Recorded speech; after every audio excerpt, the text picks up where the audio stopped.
phim mẹ rồi đó buổi thác tết chứ khách hàng công la ya tuy từ luông rèn hậu khăn đi anh nhìn ông em anh này tuy anh sợ xua cái lại khan chụp in anh sợ lá anh chơi chuyện mà rồi chứ anh tuy sợ na anh em mình khác mi tuy mình đã rất tuy mà sai chuyện xem thật sự là tuy luông đủ rồi mấy tuy công ha anh nhìn ông em anh này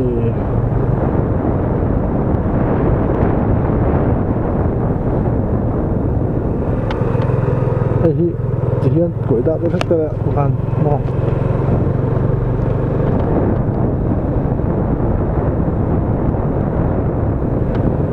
hi anh chỉ cái mình uống chỉ một cái sẽ chân chọc mà là tạo cái quầy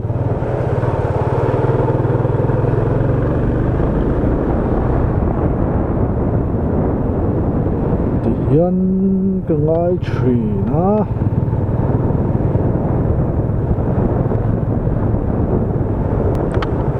anh đã lại với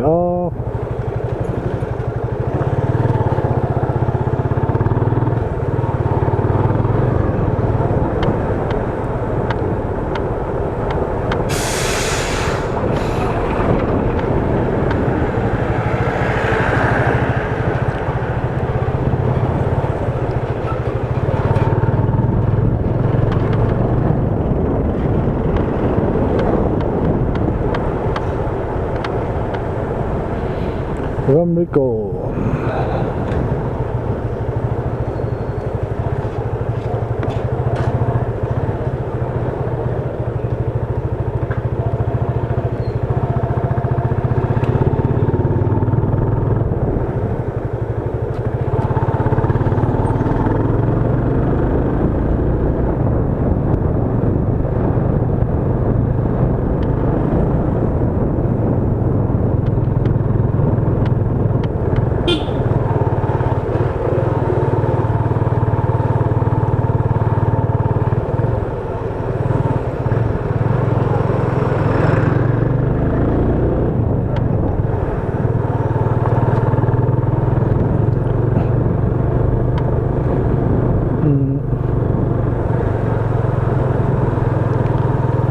mà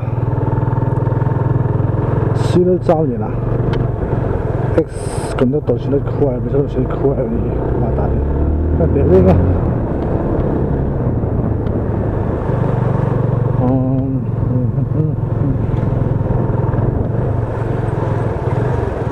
không mà mình hay chuyện công ăn cắt thiên nhiên ổn vô trở lại bằng xí đâu à khua thuộc được cái nó à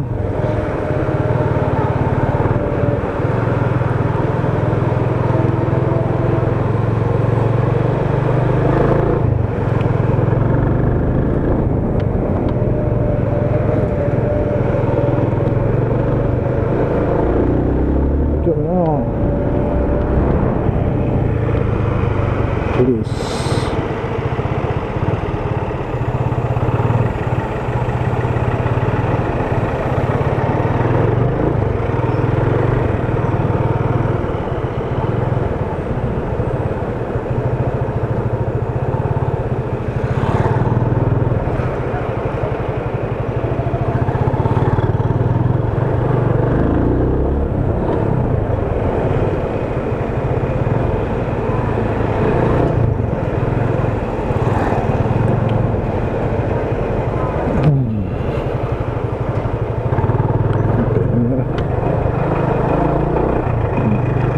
hello mẹ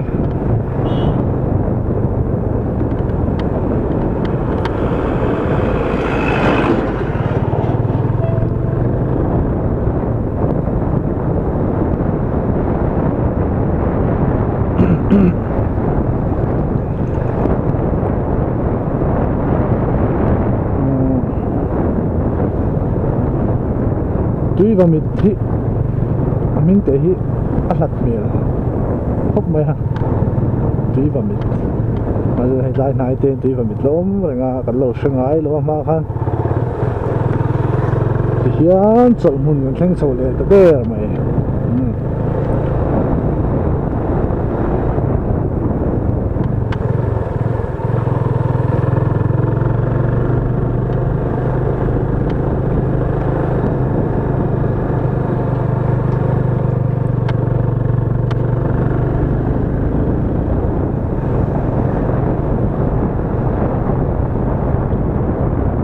mình về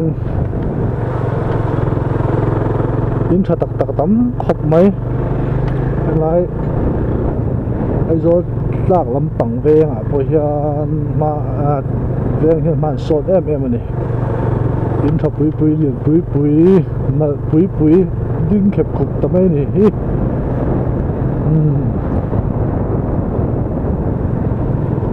sáng khóc mấy cái mà bụi kan saka hiya ta hian Solomon temple kha awmani ta hian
Kalau lepas tu lah, betul su.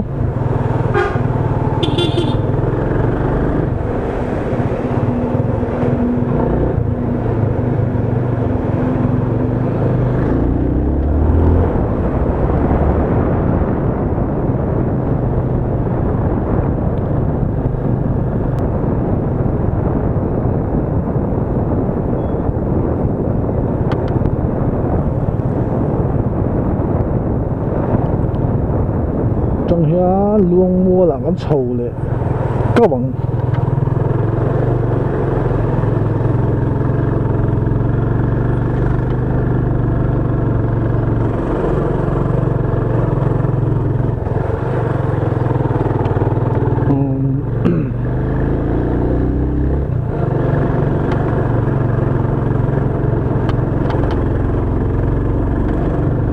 motor vlogging thì cái bể rình đôn là wa mẫu bảo vệ thế là chỉ muốn cho nên chế độ dễ lắm lâm sản bản thân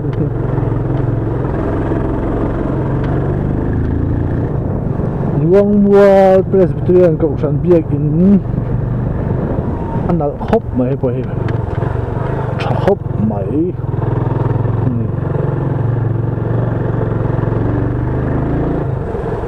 không có thấy đâu không biết cũng khác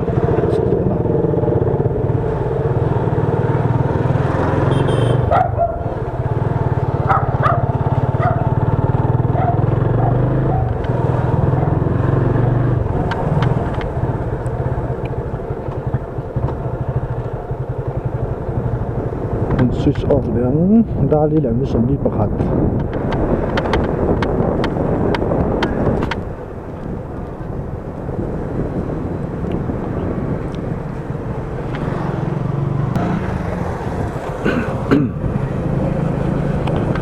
R15 V3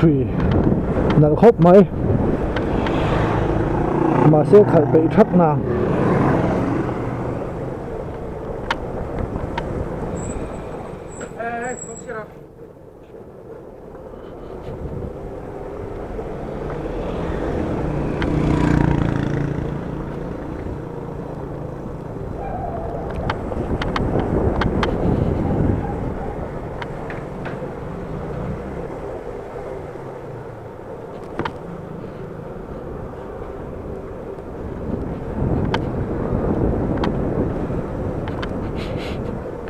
luồng mùa run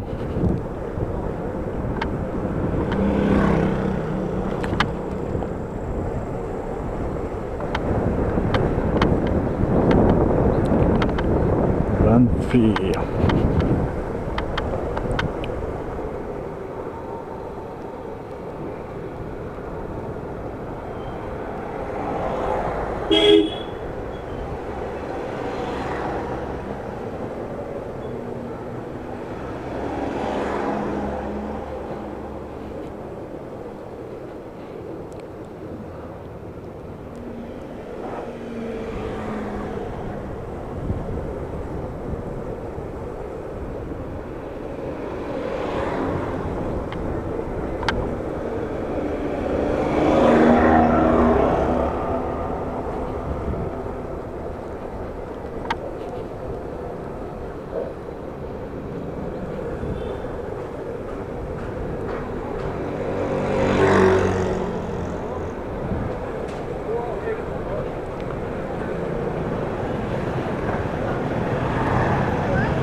anh sẽ dậy rụi về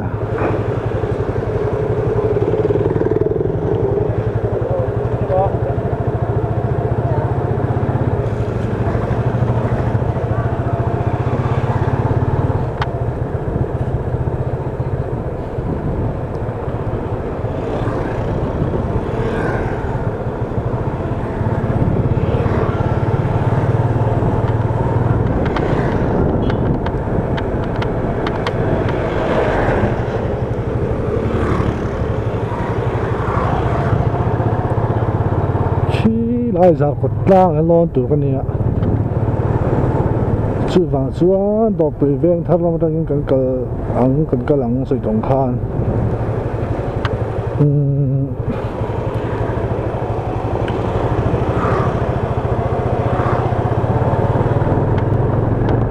giặc yêu luôn số một cũng thế biết tốc độ lại không để cho chưa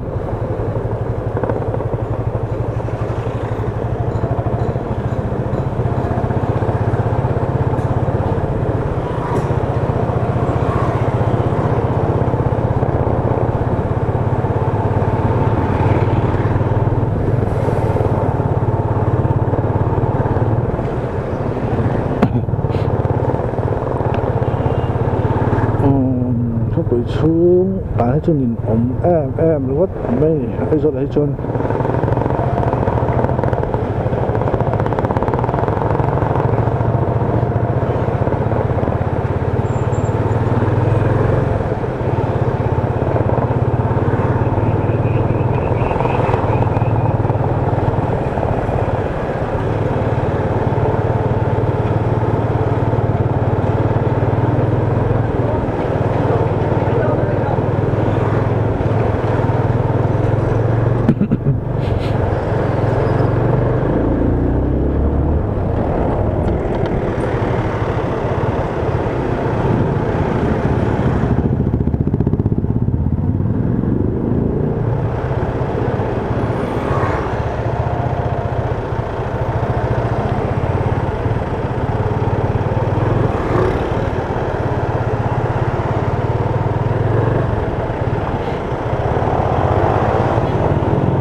song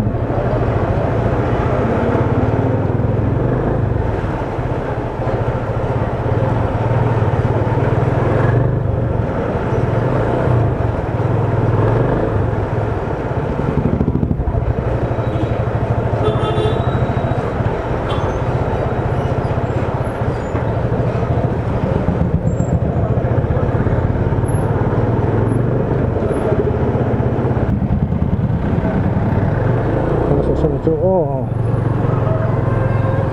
kaya chunga tempula akati ti kuala do pipeng thara ina do pipeng thara atangin zar kota kan mo suak sawanga ti chuan gaun hi kan si au gaun hi kan pe gaun ka da lokanga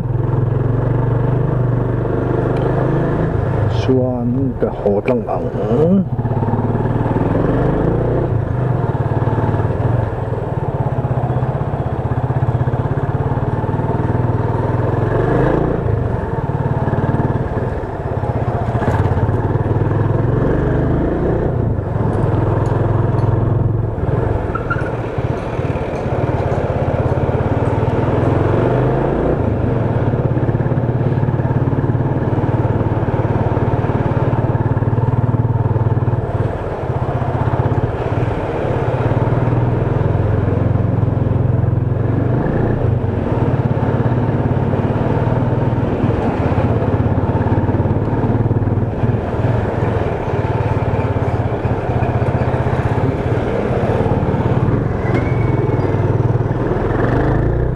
hian kan chho dawn ni zapat lama hi sot ka thave deuh mai ni a hi Aizawl Mara Church do piveng thar Mara Ho Church ani chu Mara Ho biak in ko khan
lại con hệ lũ lụn để thấu mày chẳng chỉ ven xuống công để nếu đâu thì trong cái thể view sẽ là thì nghe nè cuốn số đặt tiền bơm cuốn khét ngay là bên nữa mà lại cái này bây giờ cũng có số khét ngay là bên tại nên xong tới bên số số mấy đô nào phải đi chứ giờ có tạo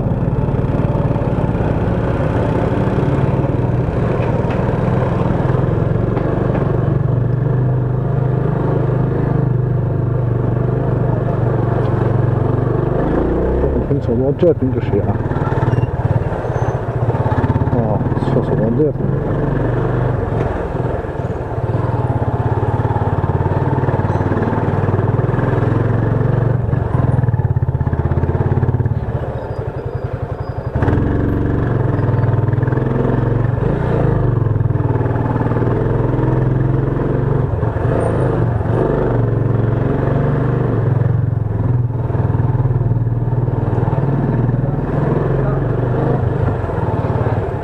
？giờ có chú còn chuộc sổ tạ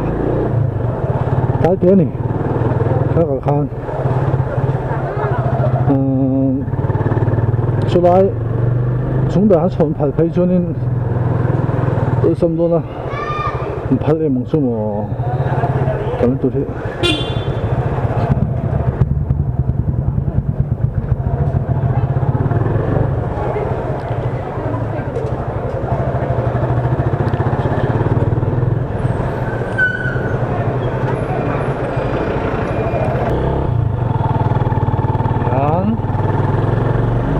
ra một cái trên trên phố trăng ngẩn chúng ta sẽ có ra ngoài cái bản ra nó tổng bán nó hết tổ rồi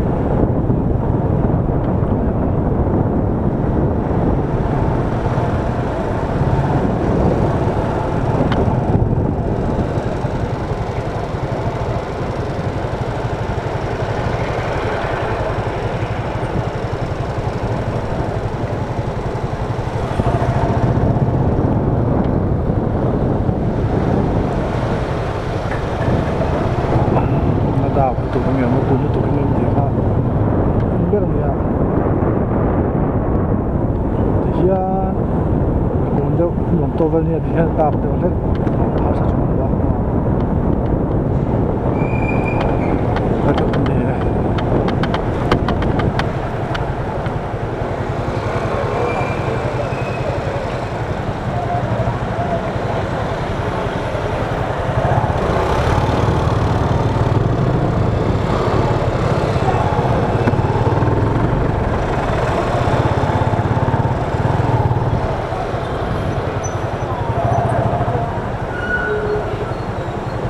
sa mà đi biển số đông hình như là cái tuổi à biết rồi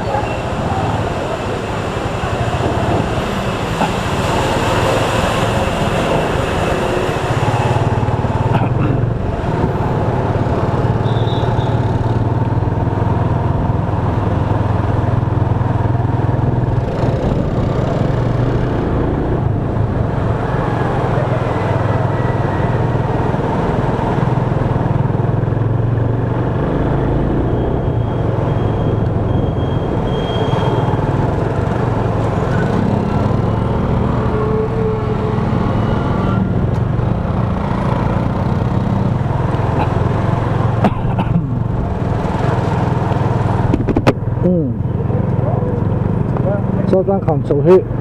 tụi này footpath anh xem chấm mấy cái anh vượt chia ta rồi cả anh thấy anh tin chấm mấy thọc muối đó chân khai cho nên chân lại cho nên cái này traffic thì có là giảm anh sẽ có gì mà footpath thì làm lâu à cái hậu công ty anh cái lâu thấy lâu à cho nên chép thì bộ anh chép thì bộ này à traffic khi giảm được thì nó đây là gì nó gì nhiều đi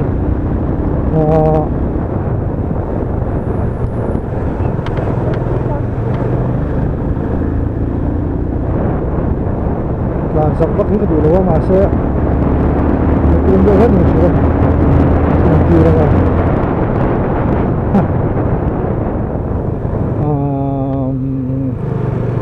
hiện lại thì khu thảo hội là rồi anh xem thằng mấy cái vật Halloween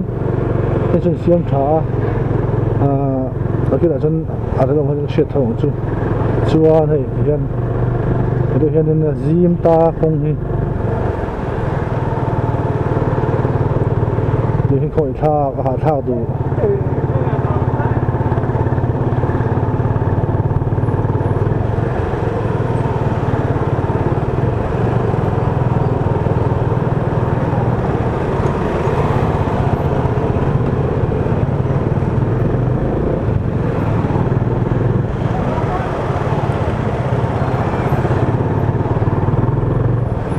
sao trang đổ còn thành ta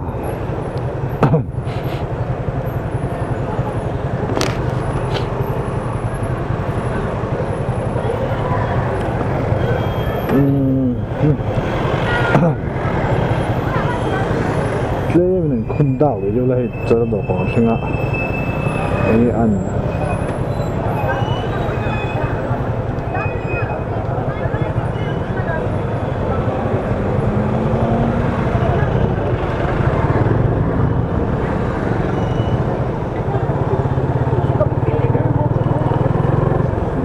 Carmel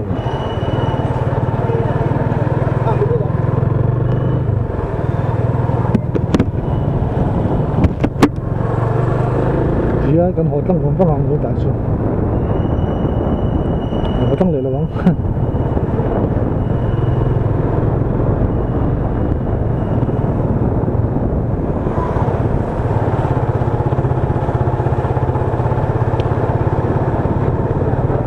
Saltlang veng lai